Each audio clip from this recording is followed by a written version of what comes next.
And I quite often say that whatever you want to achieve, I mean, Bitcoin's just brought this notion of time back to that family unit and back to who you are. And like really all it boils down to is you only have to wait 1 or 2 cycles. If you're here in Bitcoin now and you have a goal of what you want to achieve, it's not a get rich quick scheme, but you're going to get there rather than be that debt slave for the next 40 years, right? You've actually got a pathway to optionality. If you want to go a bit harder and stack a bit harder now, and you could sit back and it's like, well, I might not be able to retire this cycle, but I'll probably be able to retire next cycle.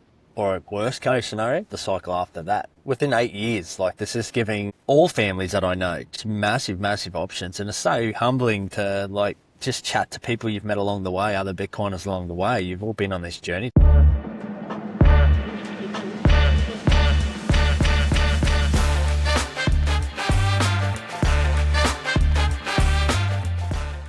I hope you enjoy the show. Hello, everyone, and welcome to the Bitcoin for Family show, where every guest is your new BFF. That's your Bitcoin friend forever. I'm Scott from Shamray, and it's an honor to have you here once again.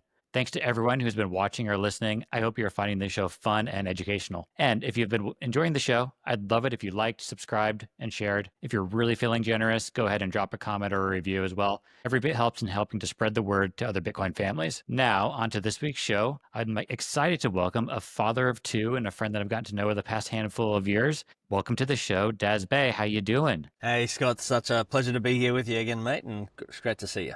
No, it's great to see you again as you go through your travels, which we'll touch on during the episode. And I think it goes back to 2020 or 2021 when we first connected, me, you, Seb, and everybody. And it's been a blast kind of getting to know you from afar over the years. One day it'll be in person. Yeah, for sure. Cool. Well, before we jump into the actual questions of the show, maybe for the audience, just kind of let set the stage for kind of who's in your family, maybe the kids' ages, that sort of stuff, whatever you're welcome, if you're open to sharing.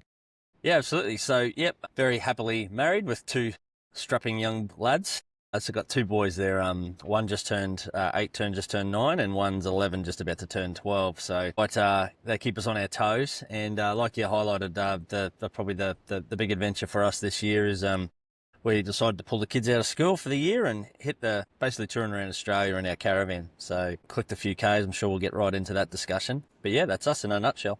Perfect. No, we'll definitely touch on the road trip. Since, I should mention for those watching on the video can see the awesome background that Daz is sitting behind. Yeah, it was everybody jealous. It was too good to pass up, actually. I normally just sit in the car when I do these sort of things to not annoy the other caravanners in the caravan park. But yeah, that view was absolutely too good to give up. So yes, you win the award for best background for all of our episodes. We're only 12, 13, 14 in, but you take the cake. It'll probably be a while before it gets beat. Yeah, that's right.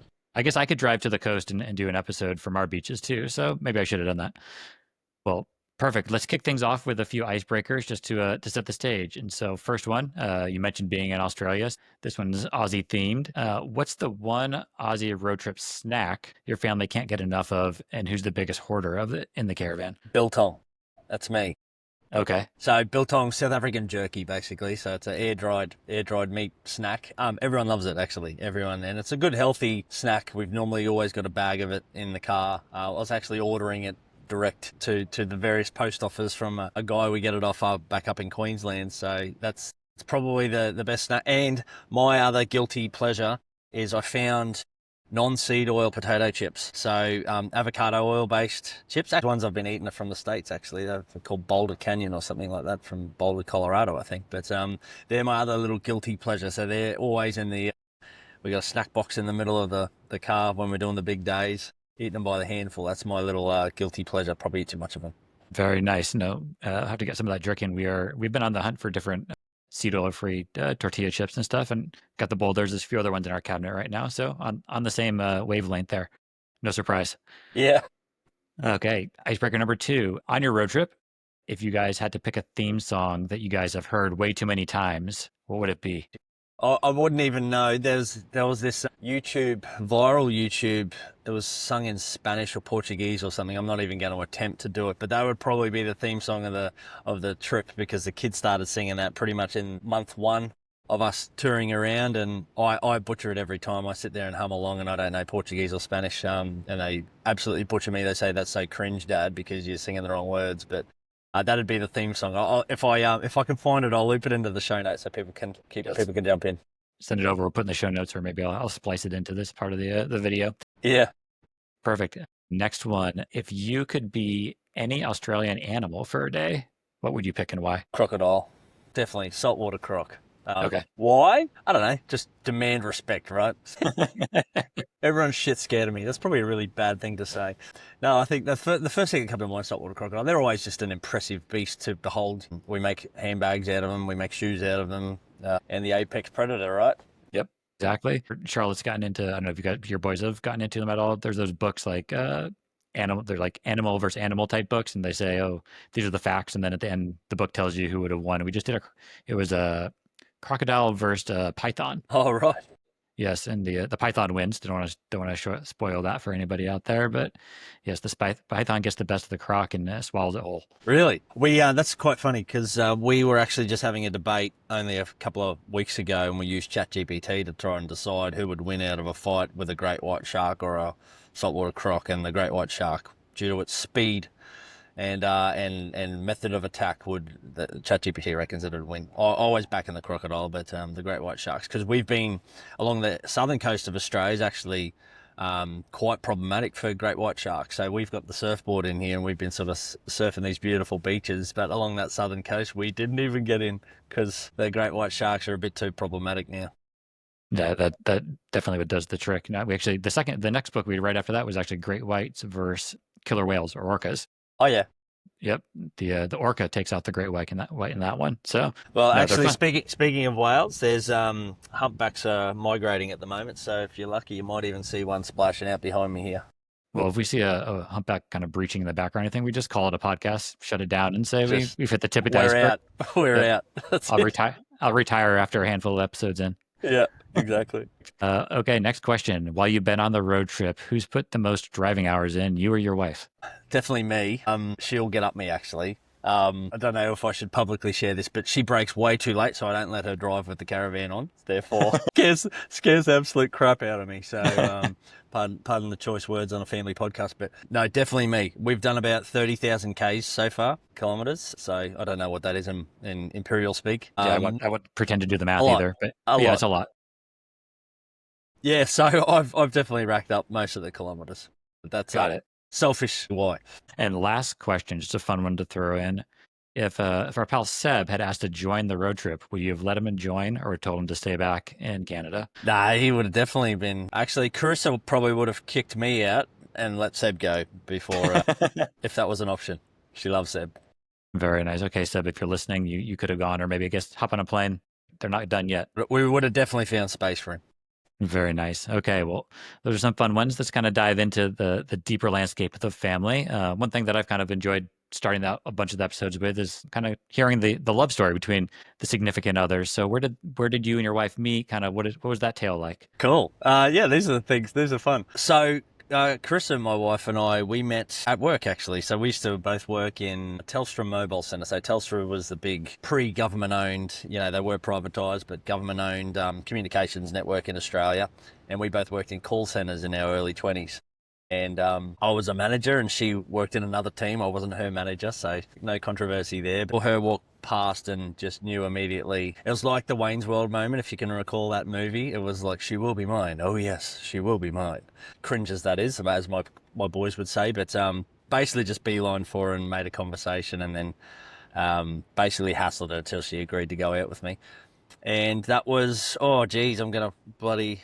get in trouble again, but 21 odd years ago now. So we met, worked at Telstra, then we went overseas. So we upped everything, sold everything, and went and lived in Prague in the Czech Republic for what was going to be a year, but ended up staying about 8 months. And then we come back and then just did the normal slave away at a wage, save your little butt off, try and, put together a deposit to buy a house, do all the typical things. And once the house was sort of secured, then started the family, bring the boys into the fold. Started with a dog, you got to test the waters with a puppy and make sure you don't kill it first before you bring humans into the world. And lo and behold, and I guess that's probably the impetus, the start of bringing children into the world was probably the very beginning of my sort of Bitcoin story arc, really, about discovering Bitcoin.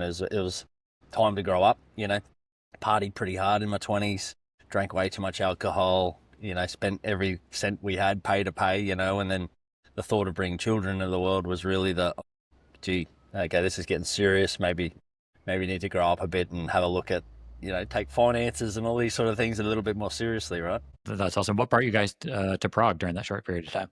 It was a funny story, actually. We just wanted to go overseas and experience that, and we were intending to go to Japan. So we did a teaching English, so LOTE, languages other than English, sort of framework with the intention of going and teaching English in Japan. And then at the time, neither of us had university degrees, and they had restrictions on visas. I think to go into Japan, the max we could go was 3 months. So if we were going to sell everything up, we wanted to go somewhere a little bit more longer term. So, and a friend of ours just happened to marry a Czech guy only a couple of years prior, and all the stars aligned, and there was an apartment for rent in the Czech Republic, and we went, that sounds cool. Let's go and check that out. So we went over there and taught some English and worked in a call center there to sort of get by. And yeah, really had no background or knowledge about the Czech Republic, but just pinpointed on the map, and then that'll do. Let's go. Early 20s, so yep, anything goes. It was a great experience. Very nice. Would you guys ever go back? Definitely. Yeah, I'm actually, every year I see the Bitcoin conference in Prague, and I go, come on, we got to get there. We got to get there. I know that's one that's always on our list too. Knowing Martin a little bit when he's been over in the States, and one day we'll make it over to Prague. Looks like an awesome city in general, but it is that conference looks like one that is very well done. And now I guess we can fast forward. A handful of years. You got the kids. Go through the normal life, what you will. Start going down the Bitcoin side of things. We can hold off on that. But then you start doing this road trip. Do you guys think you could have ever imagined doing a road trip like this back then? Definitely not. No.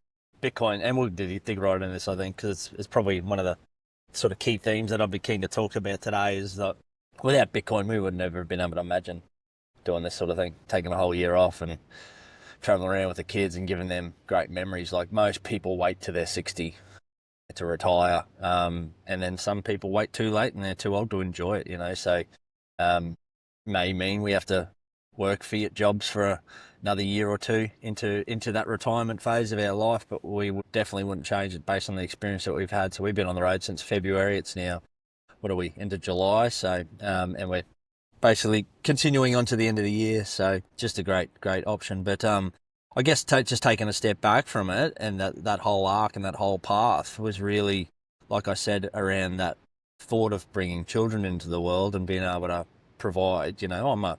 I'm a proud dad. I see that as my primary role, provide. And we've been really lucky to have sort of been in agreement with that. My wife enjoys working. She does like working. She likes that social aspect of having her own community and her own interest groups and those conversations that she can have in a work environment. But our primary focus has always been for her primary role as mum. And we've been really fortunate to see that and sort of see through, I guess, a lot of the narrative that surrounds women's empowerment should be in the workforce and your career and all that sort of thing. And it was like, no, we wanted for her to be mum. I'm a shit mum. Pardon the French. I'm no good at mum. I've definitely got my strengths, and I could never do what she does with those children and bring them up in such a loving environment. She's just such a great mum.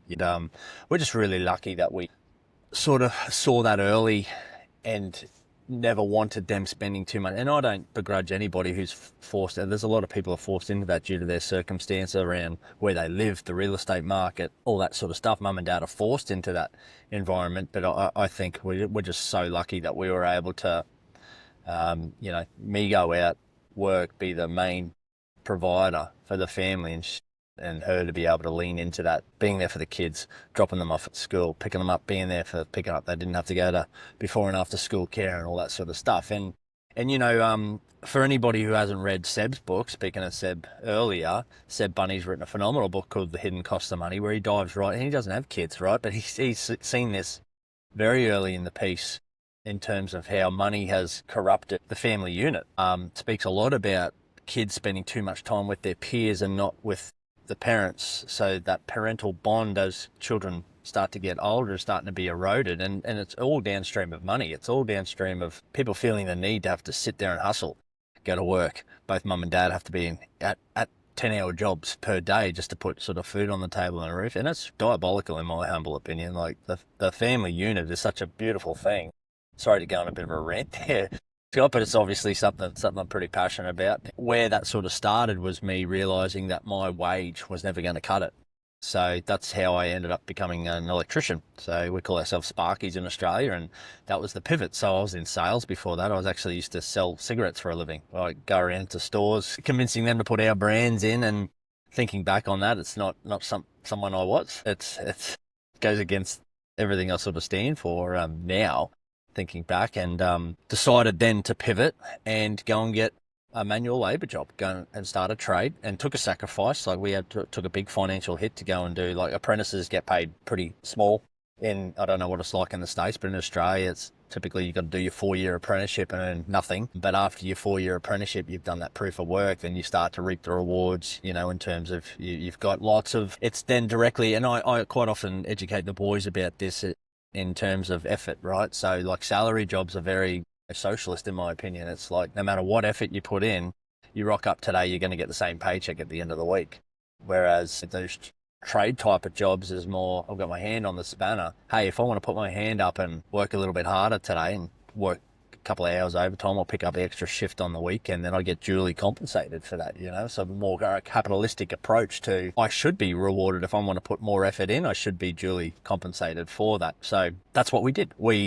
I worked away a lot, which had its own sacrifices, and it's probably one of the core sort of inputs into our decision to do what we're doing now. Is I wasn't there for the sort of foundational years for the kids because I was out hustling, out working overtime, picking up the extra shifts, working away from home quite often. Monday to Friday I wouldn't be home, I'd be home for the weekends, and I missed a lot of that upbringing. And this is sort of why we made the decision to do what we're doing this year, is like it was a really good opportunity for me to connect back to the family, right? And that was brought about by having done the work, done the hustle, then earning all this money and deciding, shit, what do I do with this money? How do I make it work? Started down that investment journey, quickly sort of found that everything's trading, everything's attracted a monetary premium. Every single asset that you look at, whether that equities, real estate's absolutely, that's expressed so greatly in Australia. Like our real estate market is ridiculous in terms of trading above its utility value, its fundamental value as providing shelter. It trades at such a premium, and really then starting to understand those assets all attracted a monetary premium. What is money? That was the overarching question. Got to Bitcoin, and then Bitcoin's just done nothing else for us. I mean, we're just humble wage earners, right? We've come from nothing. We've come from living pay to pay. Don't get me wrong, never sort of anything to that degree. There's definitely degrees of people doing it worse, but just working hard, putting your money to work in money that works, and then being able to look around and say, well, now it's just given us optionality. Like, we're by no means nearing retirement or anything like that, but it's just given us a nest egg. It's given us the option to look around objectively and go, well, what's important to us now? And to us, it's now the boys are starting to get older. Even the eldest one starts high school next year. It was like, well, this was the great opportunity for us to pull them out of school, go and hit the road, go and explore this beautiful, vast country that we've got, and build some really foundational memories with everyone. And it's also been great for Carissa and I to reconnect as well. It definitely hasn't come without its challenges. It's just been such a great opportunity for all of us to really look back and reflect on what's important to us. And I guess to sort of square off that conversation, it has been a really good opportunity to reflect on what we've done in these last years. And there's not much we would change. So when we get back, our intention is to get back home. So we live in far north Queensland, and we'll go back home, but it's been good for the boys to take a step back and go, well, they actually really enjoy school. The eldest one really misses his soccer, really misses his friends, really misses going to school every day. And that's great. That's been great that we've been able to explore that for him. The younger one, he probably resonates more with the homeschooling, and we can dig into all that, but it really resonates with the homeschooling. And it's also been good for Carissa. She goes, well, that's home. We've explored all these. Part of what we've been doing is going, well, let's go and explore all these towns with an open mind to go, what does this look like for us? Like, if we were to move here, well, could you live here? What does the real estate market look like? Like, does this fit better? And it's been a really good exercise for her to go, no, home is home. And so we're heading home. So many awesome points that you touched on there. Going back to kind of towards the beginning, you mentioned, when the kids were younger, not being around as much due to the work side of things. Because of that, is it more internally you maybe that brought up the fact that you wanted to go do a trip like this, or was it you guys together at the same time? Did it just sync up, or how did that come about? Yeah, I think it was definitely probably me pushing it, and probably more just to like looking at. One of the biggest inspirations was Daniel Prince's book, Choose Life. Read that book, and it's for anyone who doesn't want to do this, don't read that book, because it's one of those, what would you call it, like a book equivalent of an earworm, just gets in there and plants its seed and just manifests, right? So it was definitely probably me driving it purely from speaking with other Bitcoiners and having more of a freedom focus and really looking at the education system and all this sort of thing to go, all right, well, that makes a whole lot of sense to be more involved with your kids' education and all of that. But yeah, it was definitely me that sort of pushed it, but by the same token, welcomed by everybody. It was like, yeah, once that sort of, again, the seed was planted and it just sort of, and it was a long time planning. We probably discussed it first, maybe even 3 years before we took off. So it wasn't something that sort of just come overnight. But yeah, once we decided to do it, the biggest thing, I guess that the one piece of advice is just set a date and work towards it. It can shift. Like we shifted it a little bit, but we had probably within a 6-month window, we said, this is when we're going. And then as you sort of get closer, it did shift a little bit, but you've just got to start planning and make it happen. Yeah, once you have that date, then, lock it in. Whatever gets done before And then gets done. And as long as you have enough to go, then figure it out as you go. yeah, exactly. And, Nosters are really good. There's no delete on Noster, right? So you put it in Noster and then it's in stone. Yep, exactly. But you could say somebody stole your keys, but I guess we could figure that out. Has there been a favorite spot so far as you guys have been going around? Definitely not. There's been a lot of different themes that we've enjoyed, but definitely Esperance in Western Australia was one of the definite highlights of the trip. It was a jaw-dropping moment of just pure, most beautiful beach scenery you could ever imagine, like sheer cliffs, rolling, bright blue sea. It was literally jaw-dropping. We were just standing around going, what are we looking at here? This is magnificent. So that's probably, in terms of beach, the tick and the highlight for us. And then we're from far north Queensland. We live in a hot, tropical, humid climate. So the other real highlight for us was we went to a ski field called Falls Creek, and we stayed in a little place at the base of the hill, base of the mountain, called Mount Beauty. And the day we went up, decided to go up into the snow. It was complete snowfall overnight, so all the trees, and we had to put the chains on the car to drive up there, and it was just a fantastic experience with the snow falling down on us, because I've experienced snow maybe 3 times in my life. So the kids were just loving it, like just the fresh powder, and they were in there making their snow angels, and it was unreal. Some snowball fights, getting some Yeah. Dad was ruthless, mate. I show no mercy if they go you shouldn't. You're only going to get those opportunities a few times, so take advantage of those snowballs. Yeah. Any least favorite spots? Least favorite? Or spots that you expected question. to be, you were excited to go into and didn't maybe live up to expectations? The cities, probably, more than anything. I was really looking forward to going to Perth, and I'm not saying anything bad about Perth. But I think I'd built up an expectation in my mind, and when we arrived there, it didn't live up to that expectation in my mind. It's still a lovely city. But yeah, Sydney, Melbourne, Perth, those big capital cities in Australia, I could leave them. Not my makes thing. sense.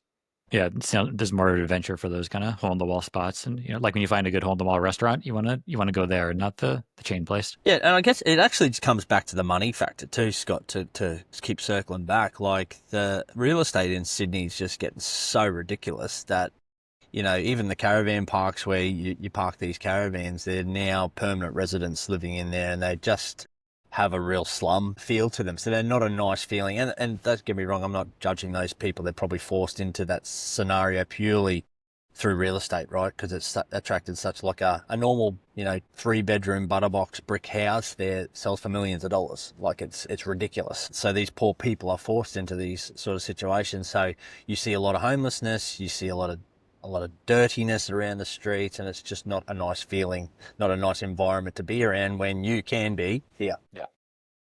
So Nope. yeah.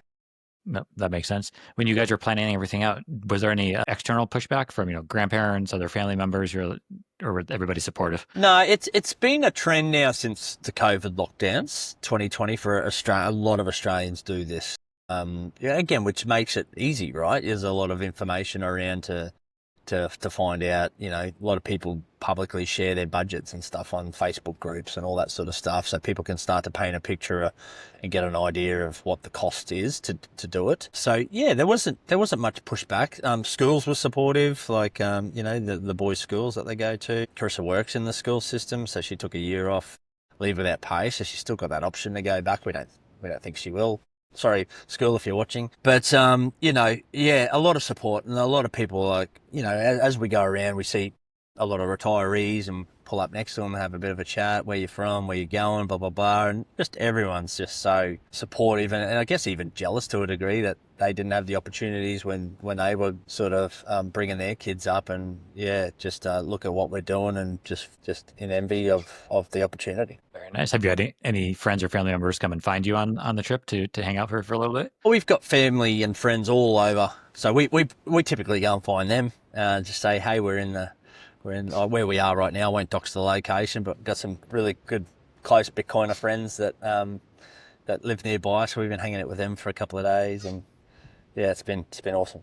And what has been kind of the meal planning process like? I imagine that can be It can be something to get used to, whether you're going out, you're cooking on the stove, you're cooking outside. What's that like for people who are interested? Yeah, it can actually be challenging depending on how aggressive you go with your schedule too. So it's easy to fall into bad eating habits, to be honest. So we were in Tasmania, for example. So that's obviously an island state separated from the mainland. It's really problematic to get back. It's always busy. You can go over, but everyone's trying to get out before it gets too cold in winter. So it was completely booked out. So we had 3 weeks there. But we tried to jam in as much as we can, and bakeries just make it very, very easy, right? And it's not good food. After that 3 weeks, we all just felt like crap, like, because we're on the road, we want to get going, So it can be challenging, particularly your pack-up days where you're moving to a next destination. So any advice that I could give is really the sweet spot we found is everywhere you stay at least 3 days, because that makes the effort of setting up, packing up, all that worthwhile, and you've got a few days to explore, and no more than 300 Ks. Like, I actually find the sweet spot's about an hour and a half worth of driving in between spots, and that means you won't see as much, and just get comfy with that. Like, you're not going to see everything. It's a huge country. Like, anywhere you do it, you're going to miss stuff, right?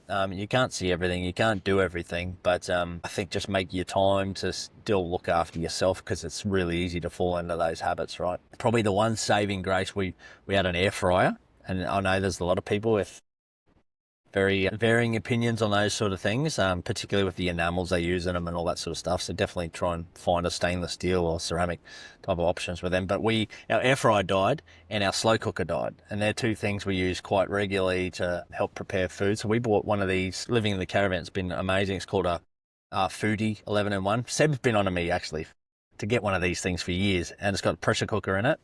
And it's so easy to, you can whip up a risotto in about 20 minutes, for example, and kids love risotto and rice-based dishes. And so it's got, your air fry, your pressure cook, your slow cook. So it's so much better that we got that, because you can make healthy meals, right? You go throw everything in the pot, put on slow cook, go out and do your daily adventure, and come back and you got a nice roast meal, roast and veg. So that's been probably the one little tip, is to get one of those. Yeah, very nice. Any specific family favorite recipes that you guys have come across? This is probably, we've all got varying tastes, actually. So kids love steak, which is good. So that's our main sort of go-to is, and cooking nice cuts of it too. I still am more of a meat-based type of eater, and I always found that if you're going to eat steak regularly, you have to have a nice cut. If you're eating the old dirty rump every day, it starts to get a little bit much. If you're going to eat it consistently, bit of rib fillet, treat ourselves, get that nice rendered fat in there. It's delicious. But yeah, the kids smash it. So that's probably the go-to. Very nice. I'll be over it the next time.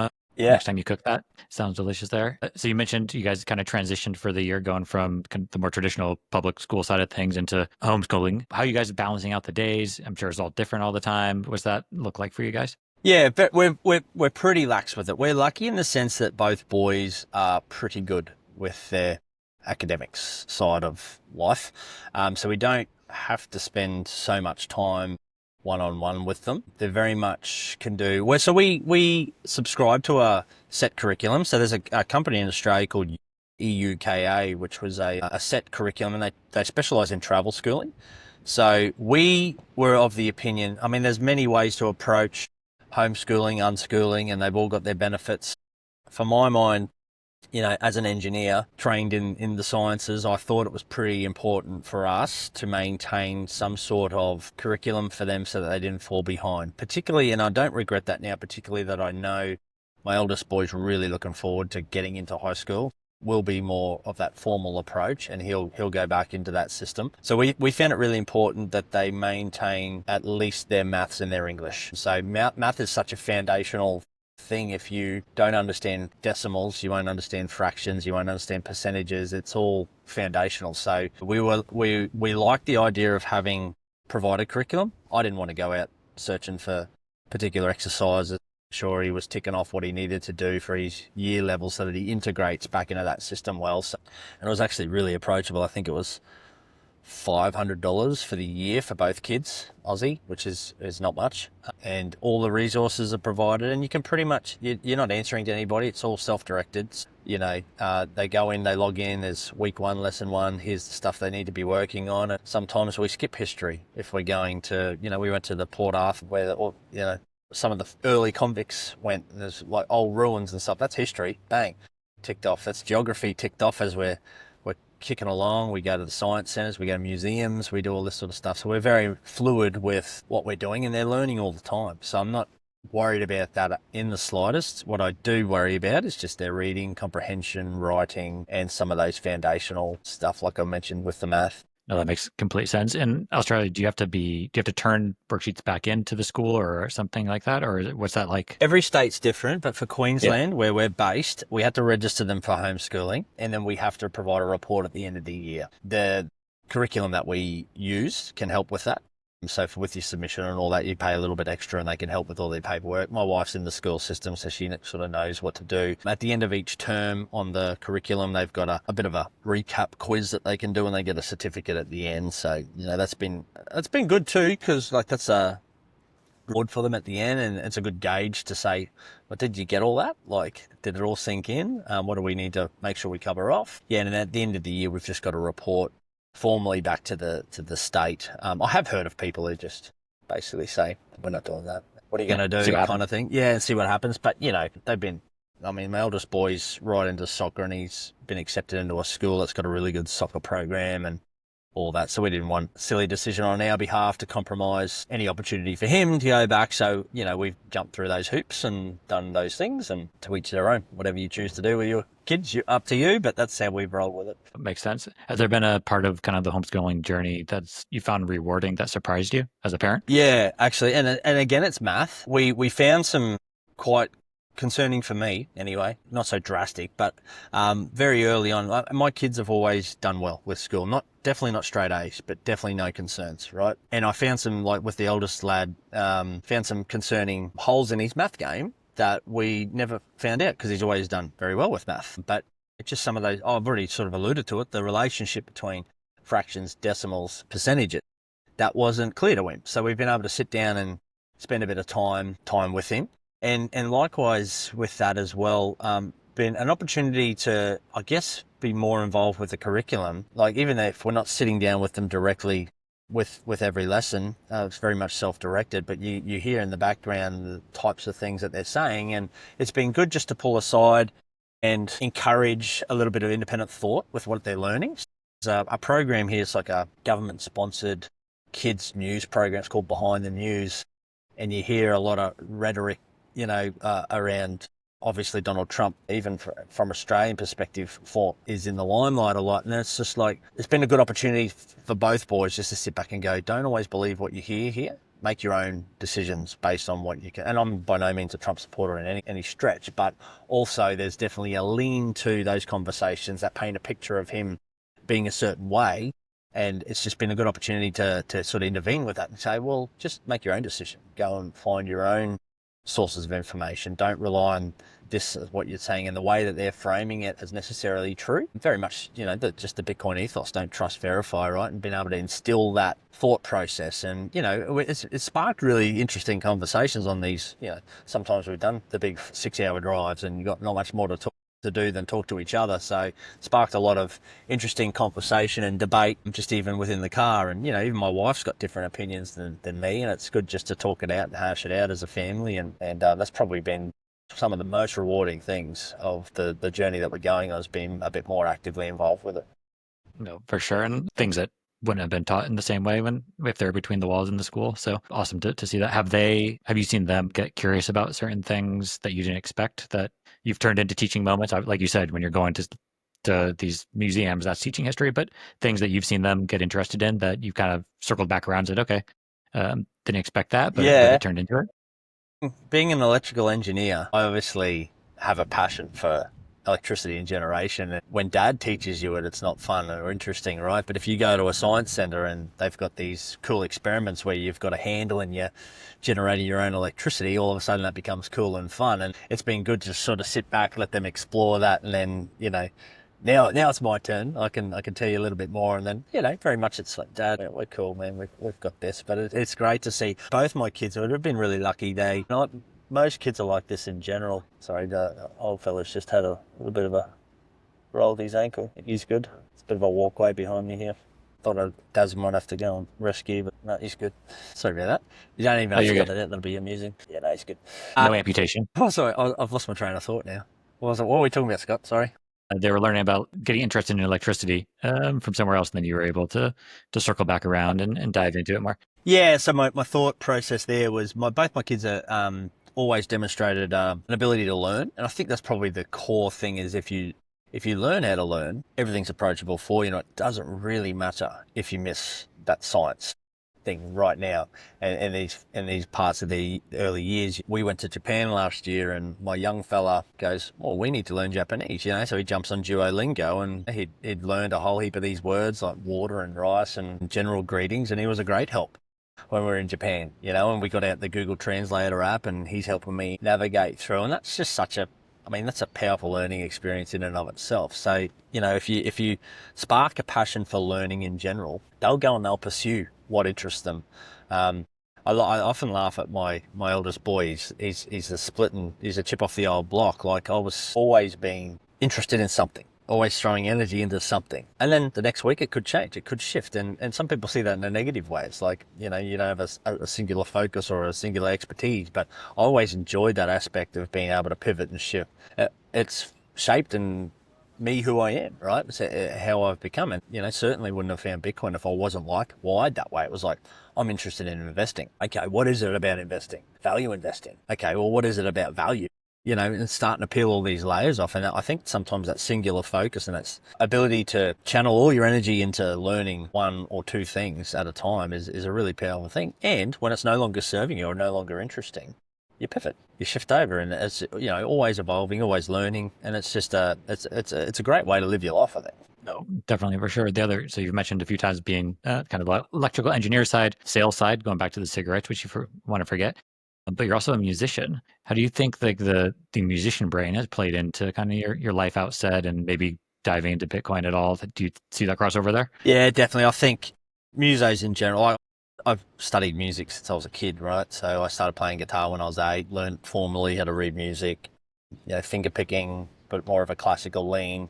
And again, I think it just addresses that way my brain's wired, and what I like doing is you've got something to channel those energies into, and that's, if you can channel energies into productive means, no matter what that is, like just constantly getting better, then you just you're able to, I guess, sift through and work out life.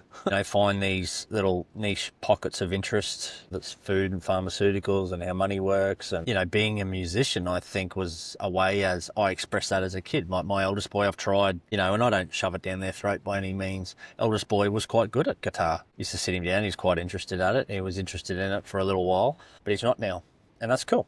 He will probably always have that interest. I was very much the same. There'd be 2 years at a time where I didn't pick up a guitar growing up, but it's always been there, always been a foundation. So he channels his energy into soccer. and I see the reward of him putting in the effort into that soccer. He'll sit out here juggling the ball, and he's gone from not being able to juggle much when we left to, being able to string 20 to 30 juggles together, So, yeah, I think it's an important aspect of life is having the opportunity to be able to direct and channel those energies into something that you're passionate about.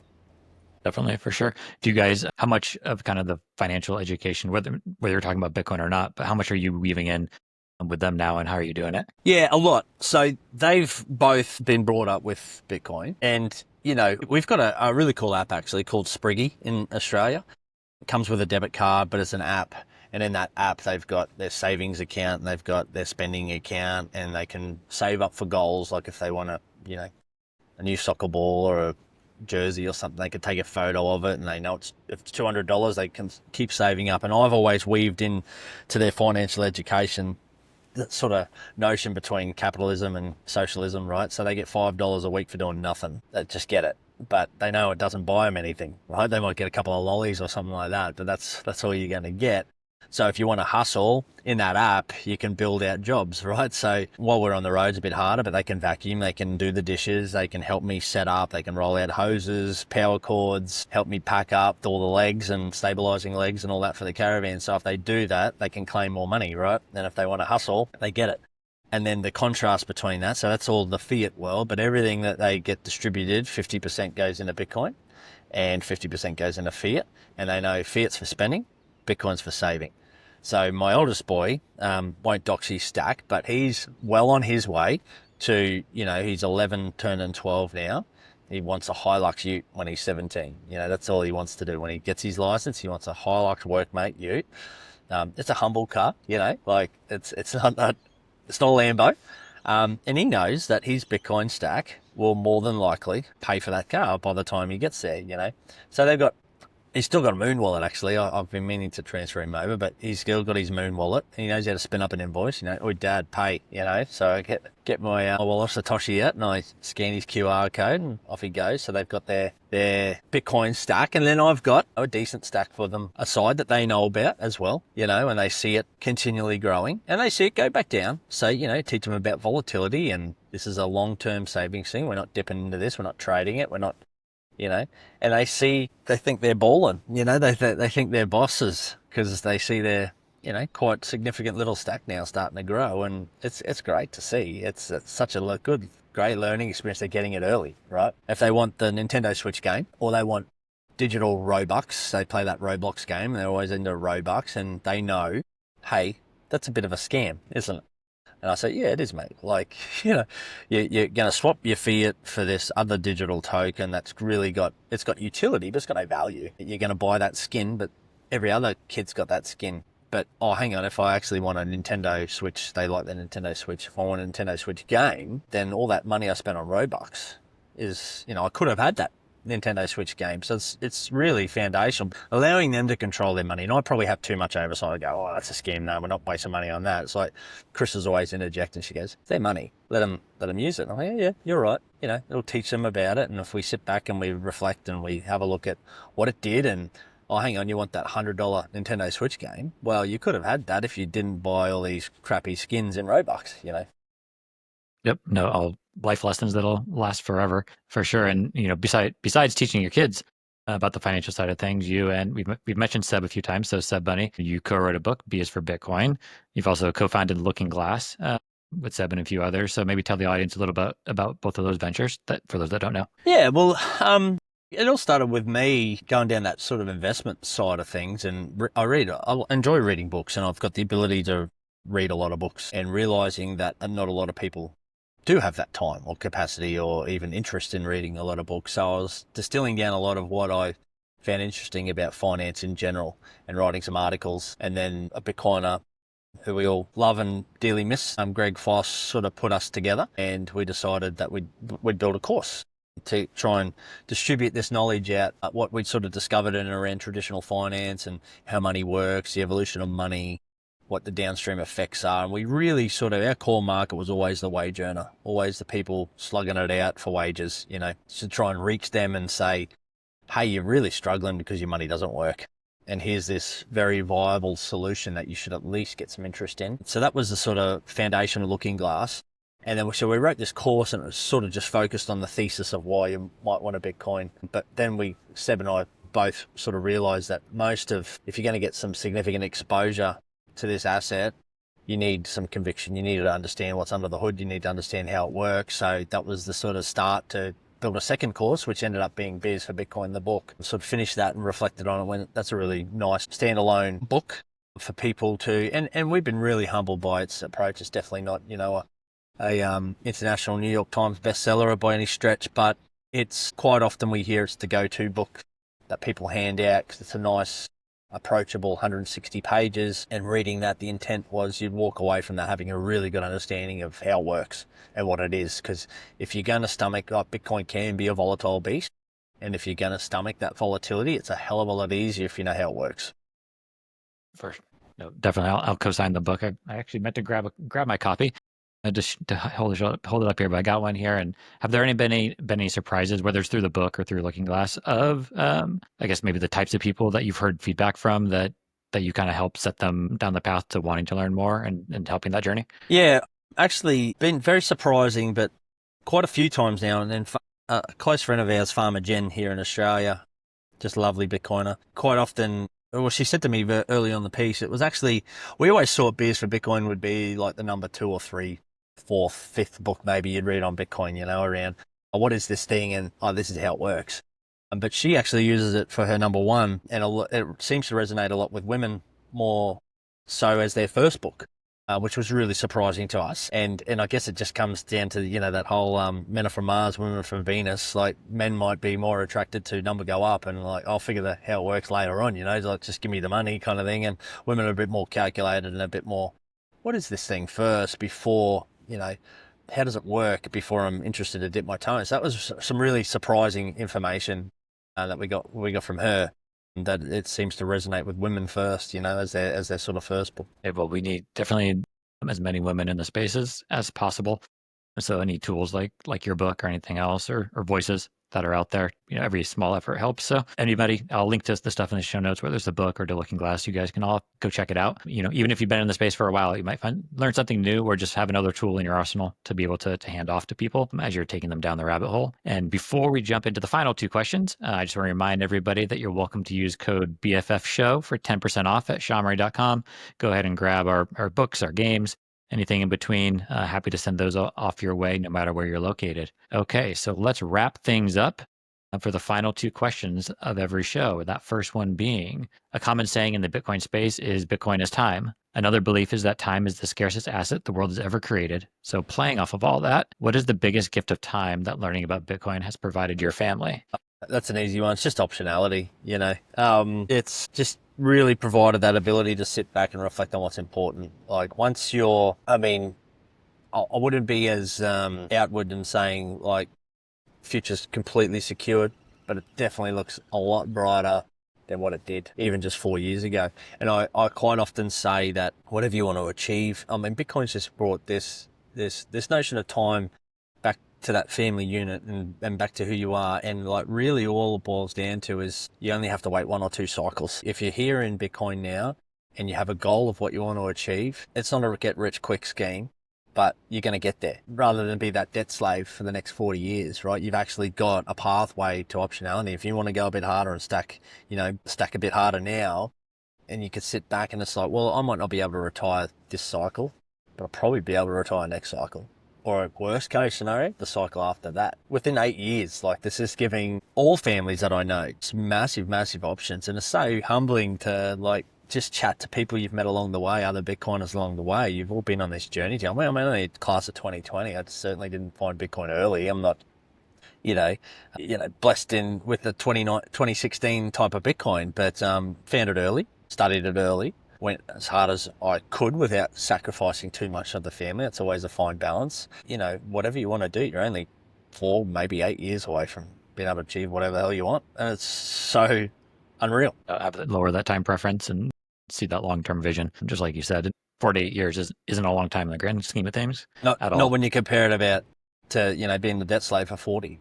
Yep. Well, final question. If you had one Bitcoin to give each of your kids, at what age would you give them the keys and why? Oh, this is a great question. It's been really interesting, the developments in Miniscript. So I distribute it over time. So I don't think I'd give them any until they were like 25, just so they can experience that I've got to go and hustle.